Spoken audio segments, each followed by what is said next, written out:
E aí pessoal, hoje eu vim aqui trazer dois livros, né? Eu vou voltar a falar sobre ficção científica, dando continuidade àquela ideia do Fahrenheit, mas hoje eu vim trazer fantasia, né? Vocês devem conhecer o Lewis Carroll, né? O autor de Alice no País das Maravilhas. É um contista, um romancista, um poeta, desenhista também, fotógrafo, enfim, matemático inglês, né? E ele é famoso por esse livro, né? Por esse título, que é o Alice no País das Maravilhas. Ele escreve posteriormente Alice através do Espelho, e eu também li. Eu li esses dois livros essa semana ainda. E bom, é um livro para crianças, né? É uma história infantil que ele tem essa ideia para, inclusive para crianças, mas como nós conhecemos as histórias infantis, e depois eu vou me aprofundar inclusive nesse tema, tendo oportunidade, né? Que tem outros autores, né? Os irmãos Grimm, se não me engano, também são famosos com relação ao tema. Enfim, tudo que a gente conhece, tudo, não tudo, mas enfim, muita coisa que a gente conhece que é infantil, ou uma história infantil, ou um desenho animado, normalmente a gente sabe que não é para crianças, né? Que tem elementos do mundo adulto, do mundo do sombrio, muitas vezes, né? Desse mundo meio, diria, gótico, né? Desse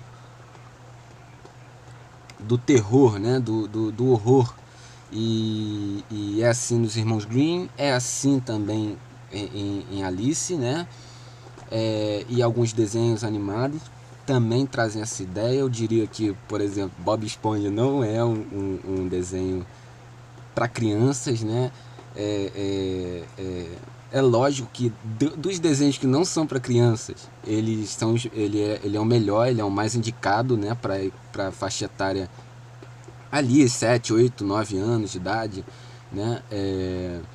Eu diria também que, por exemplo, Vaca e o Frango, Johnny Bravo, o Adult Swim, inclusive Adult Swim, então o nome já diz que não é para crianças, né? Deixa eu ver outros títulos.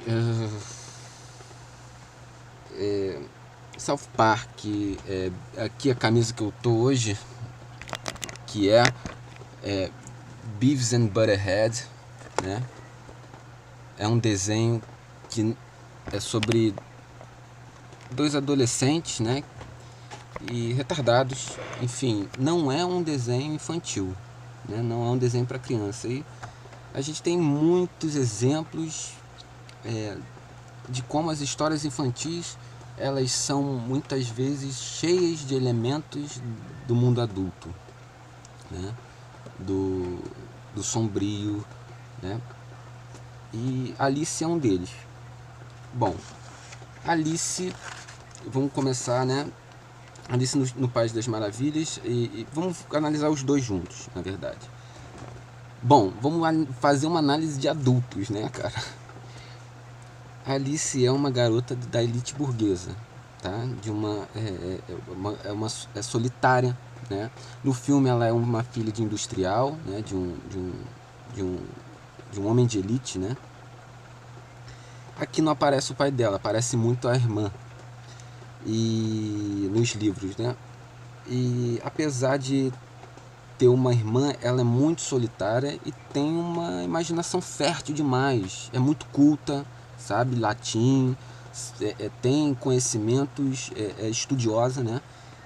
Tem uma imaginação fértil demais. Bom, no primeiro livro a gente conhece personagens excêntricos como o gato, né? O bicho da seda, né? Que aparece fumando, enfim, um narguilé, né? O chapeleiro, a lebre, né? O coelho e a rainha de copas. A gente tem então aqui personagens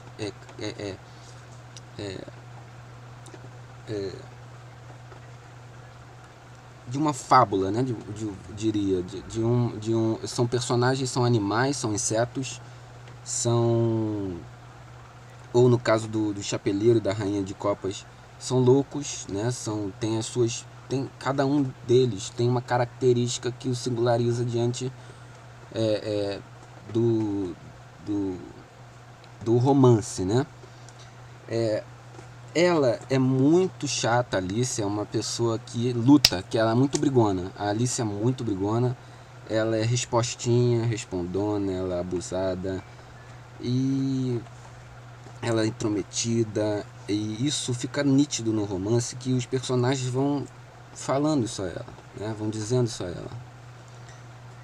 Como ela é abusada, a rainha quer cortar a cabeça dela, como ela é intrometida, o chapeleiro fala para ela não se meter em conversa de adulto, o chapeleiro falando com a lebre, né?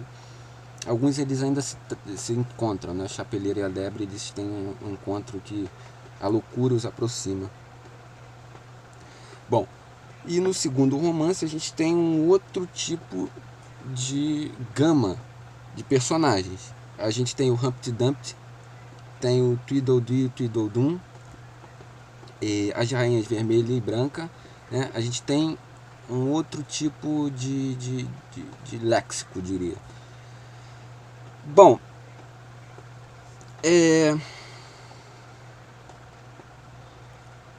os filmes mostram todos esses personagens. Os filmes esmiuçam. Nos livros, na versão que eu tenho,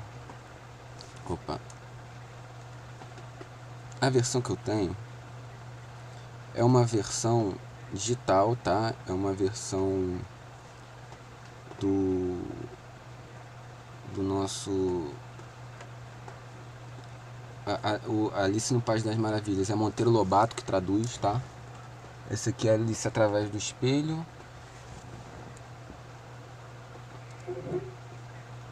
E bom, ambos os textos são bem interativos, né? Por quê, cara? Porque eles têm uma... Aqui, né? Esse aqui é Alice no País das Maravilhas. Aqui é o bicho da seda em cima de um cogumelo e a Alice. Bom,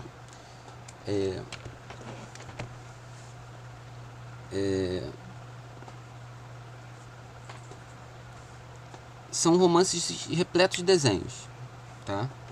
Desenhos representativos, desenhos dos personagens, bem representam as cenas. Na divisão do Alice no País das Maravilhas, a gente tem uma divisão de capítulo em números romanos, capítulo 1, 2, 3, 4, 5, 6, 7, enfim. E no Alice através do espelho,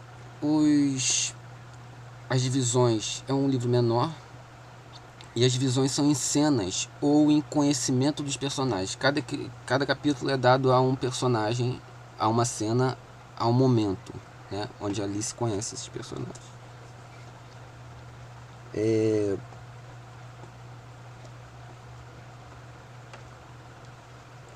Ocorre também muito jogo de palavras, junção de mais de uma ideia em um personagem, diálogo sem pé nem cabeça, se intensifica com relação de um romance para o outro, se intensifica essa ideia de jogo de palavras, de figuras de linguagem, né? Alice, ela no primeiro romance principalmente, ela tem esse contato com bolos, que ela fica grande, ela fica pequena, enfim, eu diria que isso é uma metáfora com aquilo que existe dentro do mundo real, né? Coisas, por exemplo, café, que você toma ou que você utiliza, né? Remédios que você toma, que tem um efeito físico, né? E então o primeiro romance ele é dedicado a esse tipo de coisa. Eu diria que é psicodélico, né? É um romance bem psicodélico. O Tim Burton, ele no filme, ele explora tanto a psicodelia que o romance tem, que o romance traz, quanto o lado sombrio do romance, né? Cenas de medo, cenas de pavor, de horror, enfim, impulsos, né, meio dos humanos né, ou dos animais mesmo, enfim, que são impulsos assustadores, né, que transbordam esse viés, né, de que enfim, de que se é assustador, né, de que a Alice pode ser egoísta, mesquinha, pode ser intrometida, o chapeleiro é maluco, a rainha, ela é sanguinária, né, ela não consegue ter o contraditório perto dela, enfim. O final sempre revela a imaginação de Alice, mostrando que tudo faz parte de um sonho. Por quê? Porque ela tem animais de estimação, Alice, ela tem gatos, né? E ela sempre se encontra com esse final, onde ela está tentando matar a gata dela, que seria, no caso, a representação da rainha. Então ela tem esse vislumbre, né? Do real e do irreal, né? O irreal se transforma no real. Aquilo que ela estava dando como realidade, que era a imaginação, era o sonho, né? Era o país das maravilhas, né? Ele se transforma no mundo dela, normal, o mundo real, onde ela está em casa com a gata dela na mão. Bom, ela fala com animais, insetos e plantas. Então Alice não é uma pessoa muito normal, né? Bom, lógico que é um romance infantil, gente. Então essa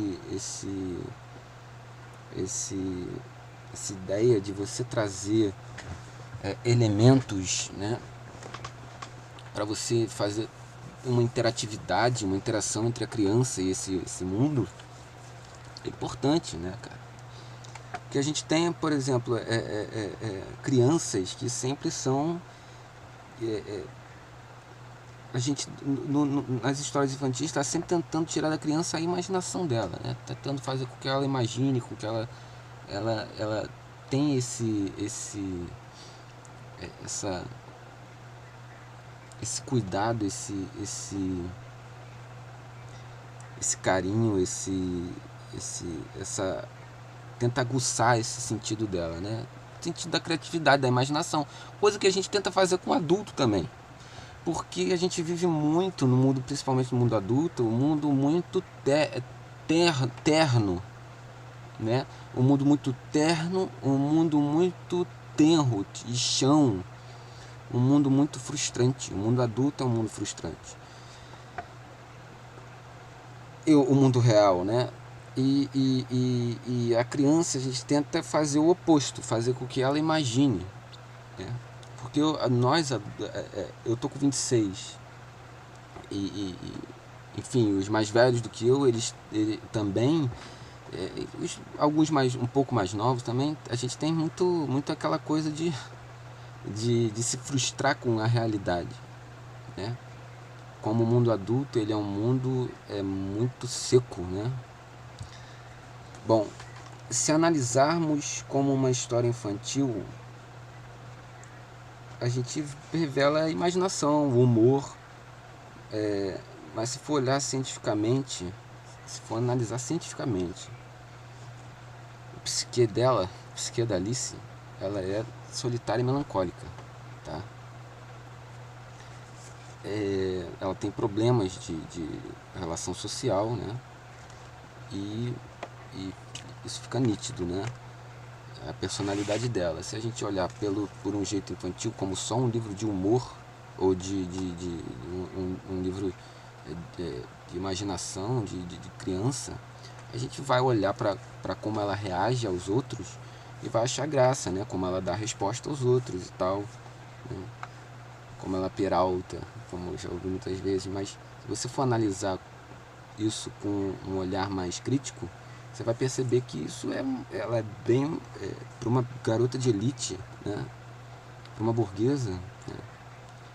Que anda impecável, loura, enfim, ela é muito mal educada muitas vezes.